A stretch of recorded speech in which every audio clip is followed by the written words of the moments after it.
Asociación de Pensamiento Penal y autor de proyecto de reformas de la Ley de Política de Drogas en Argentina. ¿Cómo estás? Bienvenido. Bien. ¿Por qué es que se da esta situación? ¿Por qué hay más causas que tienen que ver con el que consume que con el que realmente gestiona todo el negocio? Principalmente porque es el eslabón más fácil de criminalizar, ¿no? O sea, la policía tiene generalmente en algunos lugares que la gente suele acceder para trabajar. El informe de Federico Delgado de marzo de este año refleja son los lugares de tránsito donde las personas están tomando, por ejemplo, los trenes.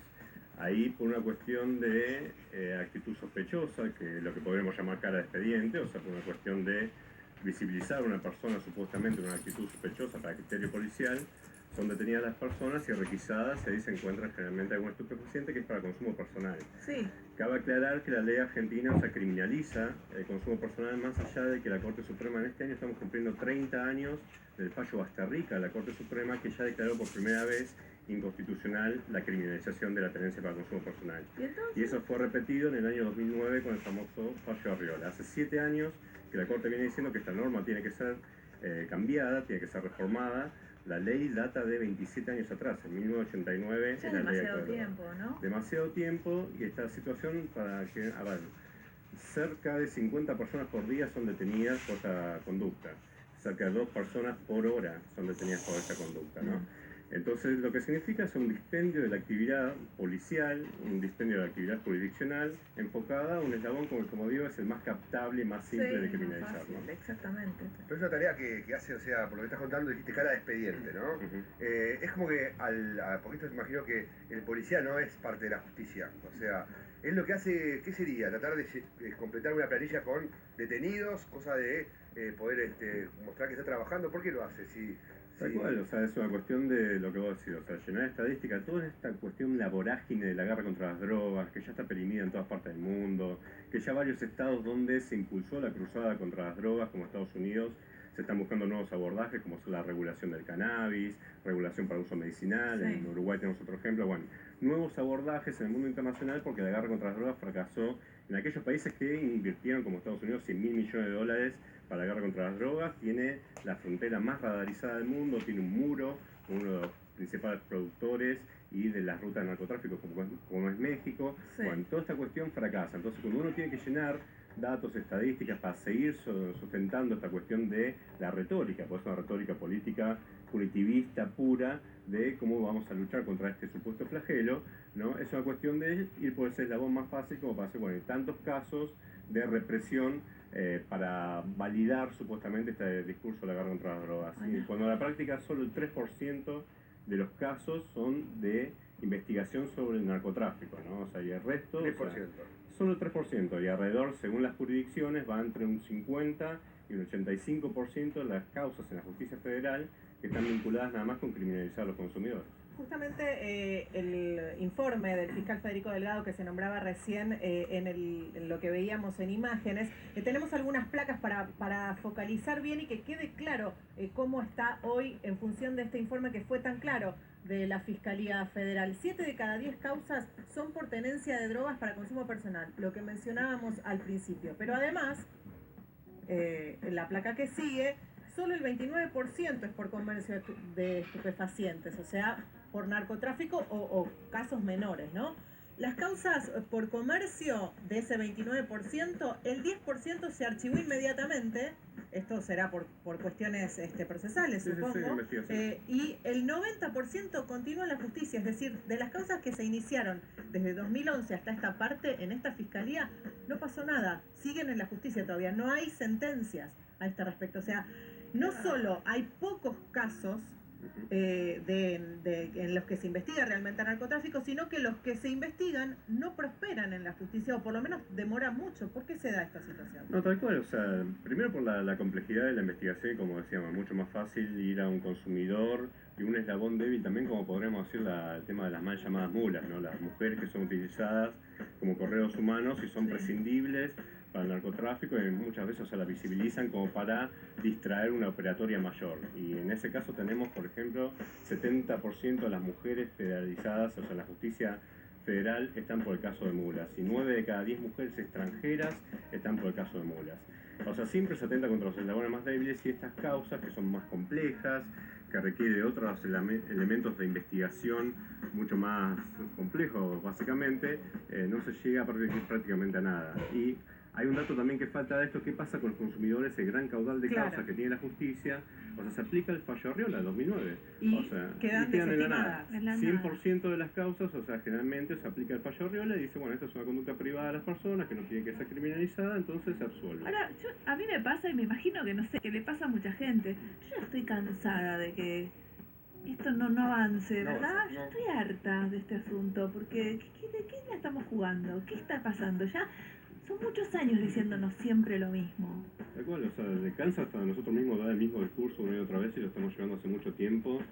Es una cuestión de que, como digo, o sea, es increíble que hace 30 años la Corte Suprema viene diciendo que tenemos que cambiar este paradigma. Vamos a luchar contra el narcotráfico. Bueno, por favor, señores, ¿cuándo van a luchar de verdad? Porque todo queda en la vista del que compra un poquito. Se están ocupando todos los recursos estatales, claro, los policiales. Pero el Estado tiene todas las herramientas para luchar contra el narcotráfico. Las pocas herramientas que tiene el Estado, si las involucra a perseguir a los consumidores, estamos hablando de 240 millones de dólares que se invierte para perseguir a consumidores. Claro, pero es todo para distraer, eso es lo que a mí me enciende, perdón la vehemencia, pero realmente siento que me toman el pelo, a mí y a todos. Y más allá de eso son consumidores que son criminalizados y que no tienen ningún tipo de derivación a un centro de tratamiento. No, a ver, o sea, la ley estipula lo que se llaman los tratamientos compulsivos, que están bastante cuestionados hoy por hoy por la nueva ley de salud mental. Obviamente de una posición personal y una posición de la doctrina y jurisprudencia también, o sea, los tratamientos compulsivos de por sí no deberían ser realizados porque no sirve. O sea, si consideramos que el tema de la adicción, el consumo problemático es un tema de salud, o sea, sería el primer ejemplo del mundo de que obligamos a una persona a curarse, ¿no? O sea, no debería de pasar. O sea, si consideramos que es una enfermedad, como la es, o sea, como se considera en la norma. Y otro ejemplo de eso es como la criminalización hace que estas personas, si tienen un consumo problemático, que es el 10% del total de la población consumidora, tiene un consumo problemático, solo 10% por estadísticas de la ONU. Ese 10%, si consideramos que tiene una enfermedad, también es bueno que se acerquen a los efectores de salud como para tratarse.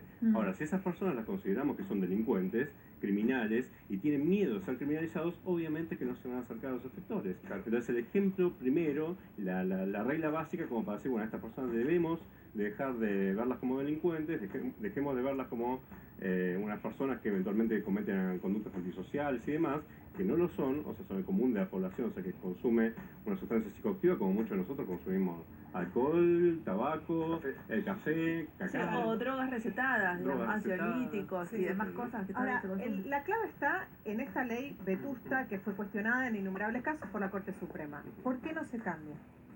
Es una decisión política.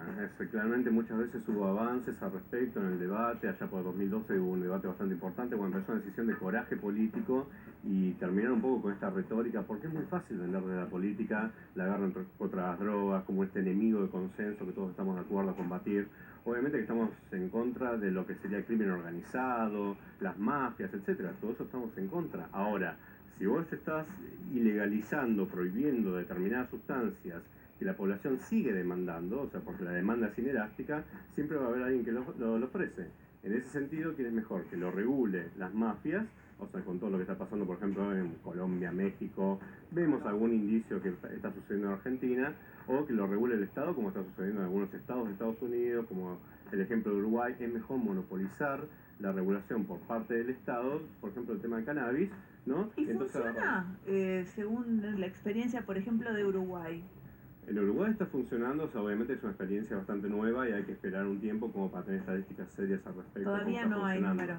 Lo que sí sabemos, o sea, todas lo que sean las posturas de no criminalizar a los usuarios, una cosa es regular una sustancia, otra cosa no criminalizar, ¿no? Sí, señor. O sea, pero las experiencias de no criminalizar al usuario sí datan de mucho tiempo, o sea, de experiencias de 15 años, 20 años atrás en el mundo. Hay cerca de 30 países en el mundo que ya tienen una clara diferenciación entre el tratamiento punitivo y el tratamiento sanitario. Y por ejemplo, vemos en el caso de Portugal, que ya una ley que data del 2001, y bueno, ahí se ve claramente que disminuyó el índice de consumo de determinadas sustancias, disminuyó el índice de consumo, por ejemplo, de las drogas duras en comparación del resto de Europa. hay una separación de mercados, o sea, la gente se acerca porque está más tolerado el tema del acceso a determinadas sustancias y no criminalizado claramente, entonces eso significa la separación de los mercados. O sea, por la verdadera entrada al consumo de otras drogas, si yo quiero consumir cannabis, por ejemplo, voy al puntero, al dealer, al mercado ilegal y me ofrecen otras sustancias. Es lo que se llama el efecto góndola, ¿no? O sea, yo voy al supermercado a comprar una pasta de dientes y salgo a encontrar botella de whisky. Lo mismo sucede con el tema del mercado ilegal. O sea, voy a comprar marihuana y eventualmente me ofrece cocaína, me regala la primera, la segunda me la vende, me ofrece crack, me ofrece paco, etc. Esa es la verdadera entrada a otras drogas más duras, entonces la separación de mercados sirve como para disminuir los índices de consumo y eso está probado en el mundo que funciona. Bien, Mariano Fusero, muchísimas gracias por haber venido a nuestro programa. Bueno, nos vamos al corte. Quédate ahí porque enseguida continuamos, ¿eh?